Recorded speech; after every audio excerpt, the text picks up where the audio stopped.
And welcome into a Christmas Day edition of the Gabe Swartz Show here on KCTV5. It is KC Sports Tonight. I'm Jared Koller, wishing you, restart, roll the tape, wishing you a very Merry Christmas and Happy Holiday here as we are working here at KCTV5, which if we're going to work, Gabe, we might as well have a Chiefs game that we can relish in.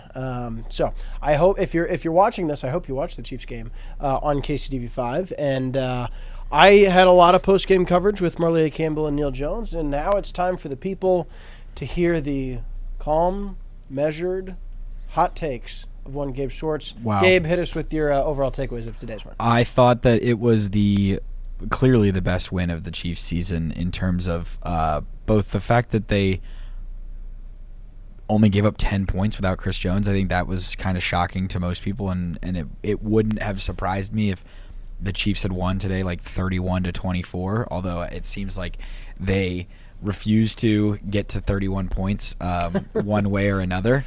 And so that is the result of a 4-touchdown and 1 field goal game in which you miss an extra point because Xavier Worthy decides he wants to shovel some coal for Christmas, and you have a 2-point conversion that you try later. So there's that, but overwhelmingly positive. The passing game was also. Hang on, Gabe. Shout out Brad Stevens for working on Christmas Day. Yep, he's in the. There he is. Oh, and there's the. Oh, look at the thumbs up.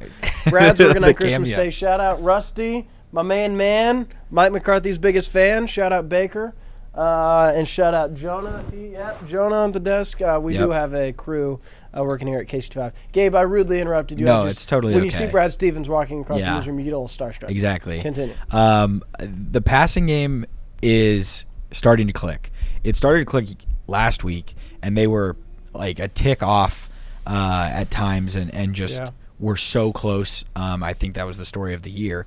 And on at least today, whether it was getting help from the lack of an expedited review on a Hollywood Brown pass or whether it was a deep ball to Justin Watson, it seems like Xavier Worthy is at the point that we kind of saw Rashee Rice be at the end of last year. Where in a different way, but it is definitely in a different way, but it's similar in the sense that you can see that there's trust being built. You can see that the increase in targets is objectively there, and you can kind of see the vision you're starting to see what the vision for the offense was entering the season.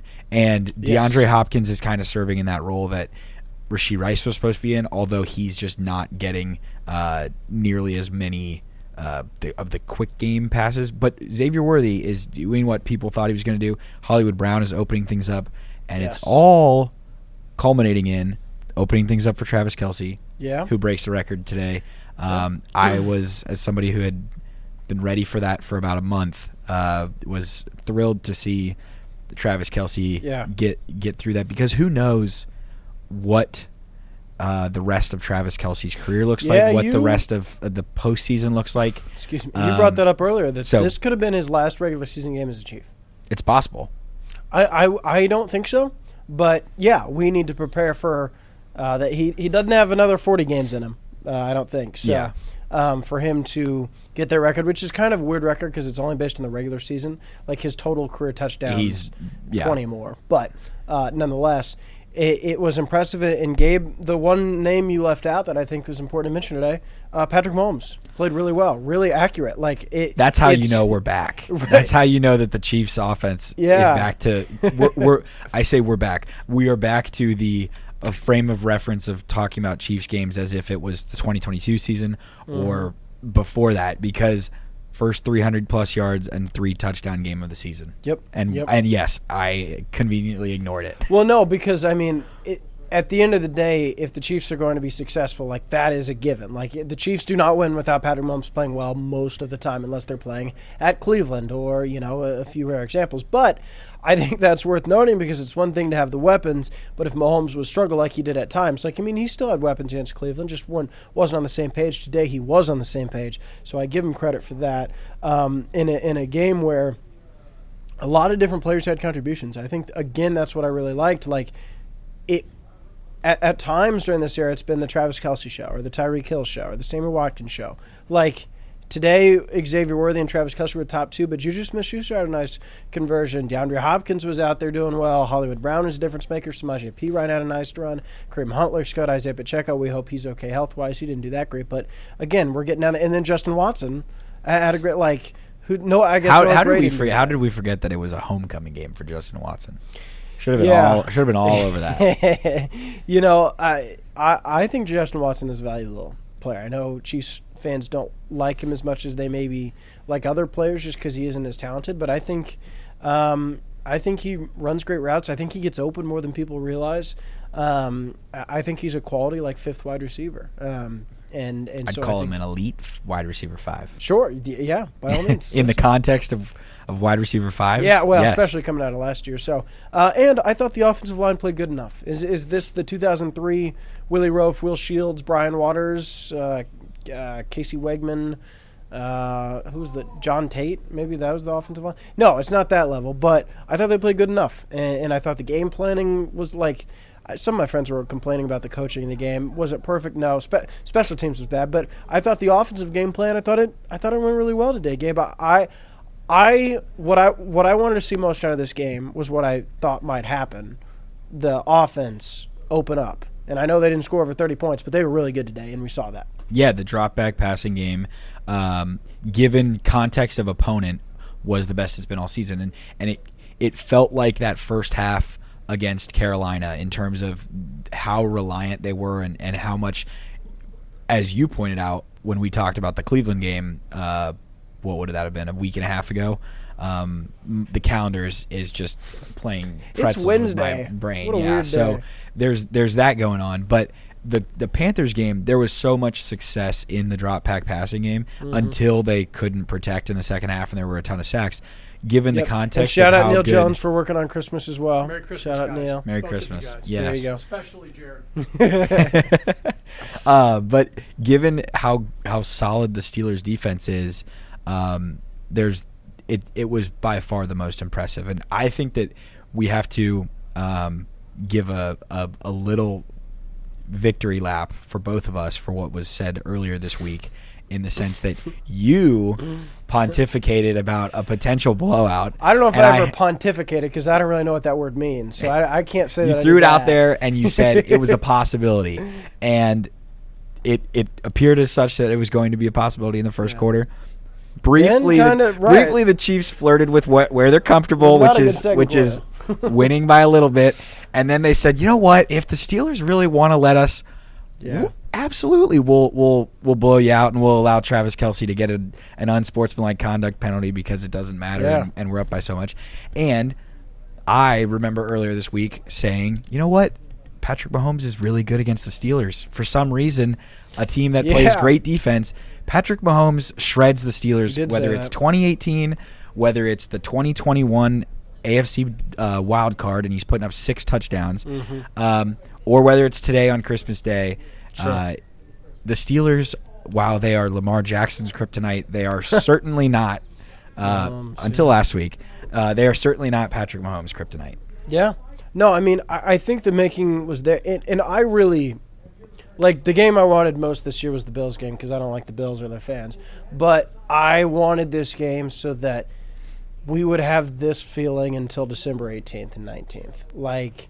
If it was a loss, well, then we would have had another game. But even if it was a win but they didn't look that great, it just would have been a tough stretch, But the fact that genuinely, they're playing their best football of the year, Gabe.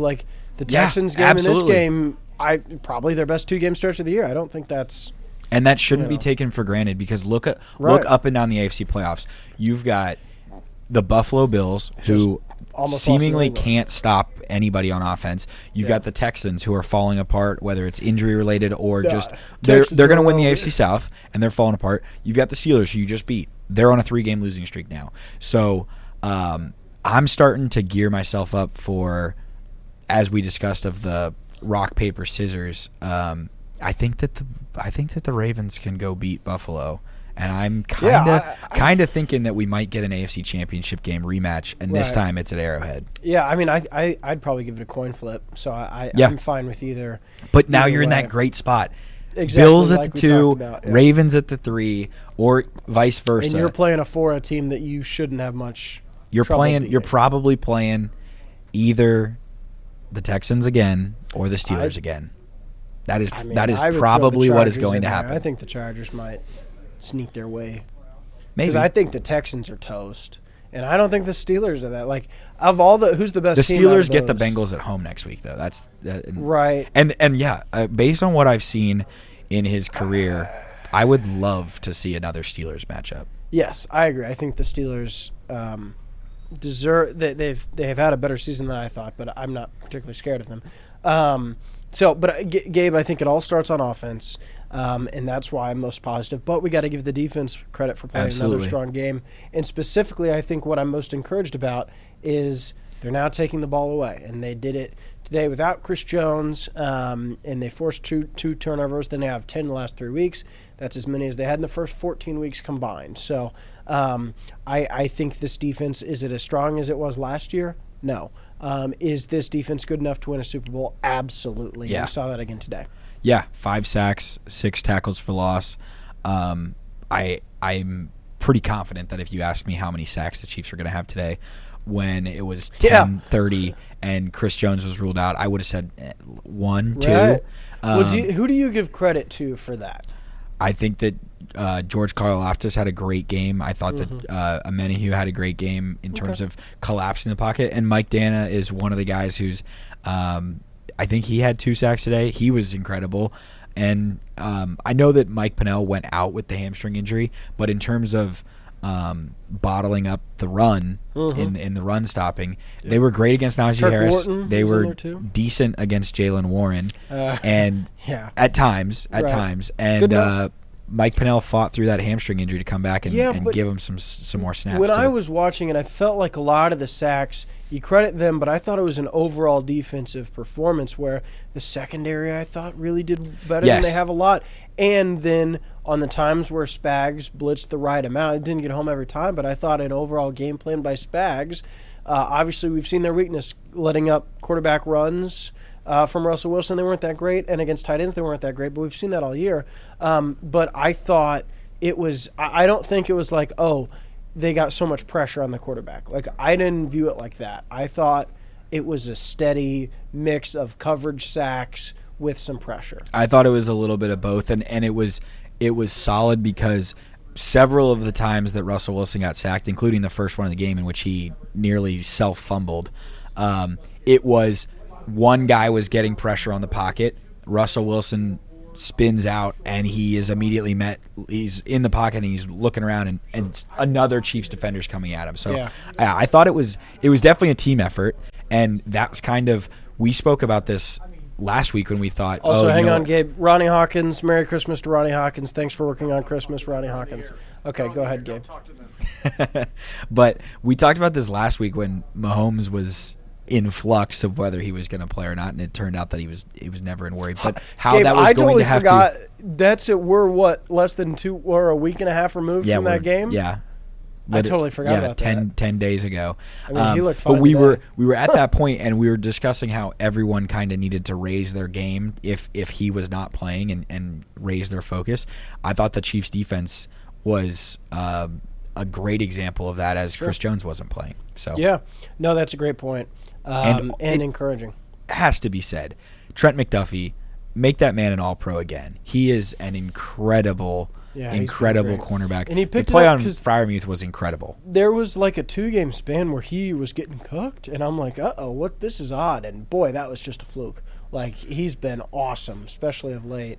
I thought Joshua Williams made a really nice play on that deep ball. I still would like Jalen Watson would back. Jaden Hicks was knocking with the dudes. 2 thumbs down on George Pickens. I liked that. Given the stakes of the game, I'm fine with that. So, yeah, I think the defense should be confident. I just, man, I'm riding high. Like, Yeah, absolutely, and you should be. It's the best.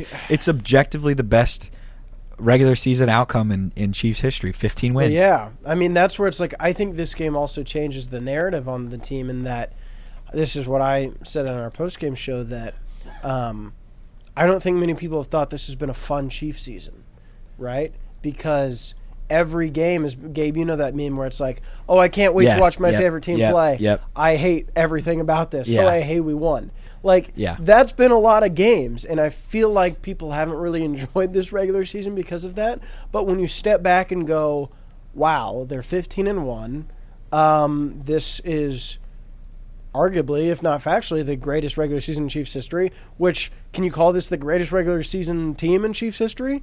By wins, losses, you can. I think, on paper or head-to-head, you make our – but they're at least that's up why it's there. also so weird, because the most dominant regular season before this year in terms of record-wise, and the most dominant in terms of beating their opponents, I felt like was 2020, right? And that's one of the teams that didn't win the Super Bowl. Exactly, we talked about those similarities, and I think that 2020 team probably was better than this team, but probably wins the Super Bowl if Eric Fisher doesn't tear his Achilles. I think, I think people enjoy that year a little bit more than this year, and I think part of that is because the expectation is like, it's Super Bowl, and so you're just trying to get through these games or whatever. But I think this game, shout out Ronnie Hawkins, I think this game also shows, shout out Jonah, shows that there should be confidence in this team, and I think people will like this season and look more fondly on this season because of how it ended, rather than if you had these like 2 games in the middle of the season, which they kind of had. They blew out New Orleans. If the last 2 games were the Broncos block and the Raiders, like, I think we'd feel very different. So the fact that it ends on this positive note, I hope people will sit back and go, you know what? Now's where Gabe, the season starts now. But I think we can look back and go, right, in the 25 next days, right. 24, whatever it is. I think we can look back with better perspective now. Yeah, and it is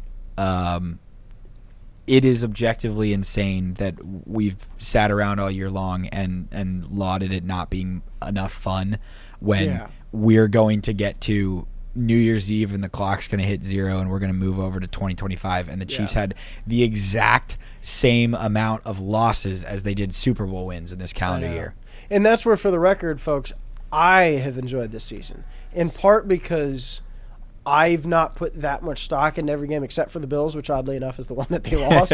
But like, I would not have been absolutely crushed by any loss, just because I think we learned last year, it's like, it just depends on how you roll out of bed that one given day in January. And so I feel like but I know a lot of people, a number of my friends are like, no, we look forward to seeing the Chiefs every week. It's one of the highlight of our weeks. We want to have fun watching the game, and these games aren't fun.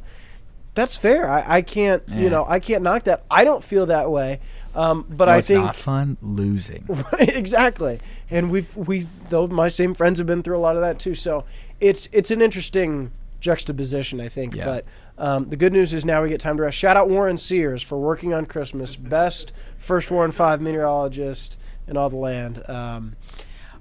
I think the last thing that I would say before we get out of here and enjoy the rest of our Christmas is the point of rest versus rust. I know that is now, I'm just predicting this going forward. This is what the national media is going to use as a talking point for the next week and a half or just through whenever the Chiefs play in the AFC divisional, whether it's January 18th or January 19th.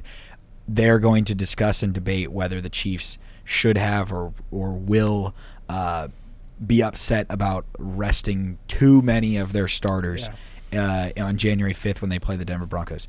If you recall, prior to Patrick Mahomes unluckily rolling his ankle against the Jaguars, that was one of the most effective and swift, like the offense looked like it was clicking on all cylinders in that AFC divisional game. And that was coming off of getting the bye. You see a lot of those early drives, though.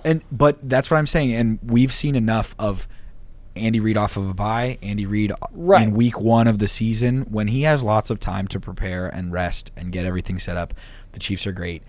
Chiefs fans should not spend any time thinking about, I don't like that they're off for 3 weeks. Sure. I think there's twofold. One, the biggest benefit that I've said is, if anything, why I want it more is it eliminates the risk of a major injury to a major player. Yes. Chris Jones, Patrick Mahomes, Travis, like your top 10 guys assuming none of the top 10 play. Justin Reed should rest. He's been banged up. Sure. You name it. Those guys cannot get hurt in the wild card round or in Week 18. So you're guaranteed to have your top guys, Week 1 or in the division round. That's most important. Secondly, though, Gabe, it's not like the whole team is off. Like, they're still going to play a game. Yeah. And so they're still got, they're going to have to field an offensive line and a defensive line. And so a lot of players that will play in the postseason will still play in Denver. Yes. I don't think Yes. Felix Onyedik-Uzomah is going to say, He's going to get a lot of snaps. Right. And we saw him get a sack today. Does Kingsley get snaps? Sure. But that's where then, does DJ Humphries get snaps? Do you, I don't know. Does Jawan Taylor want you, those are, does Hollywood Brown, those are, I think, the interesting questions as far as guys that have been hurt up but maybe need the reps. Do you put Joe Tooney back out there at left tackle just to give him more experience out there?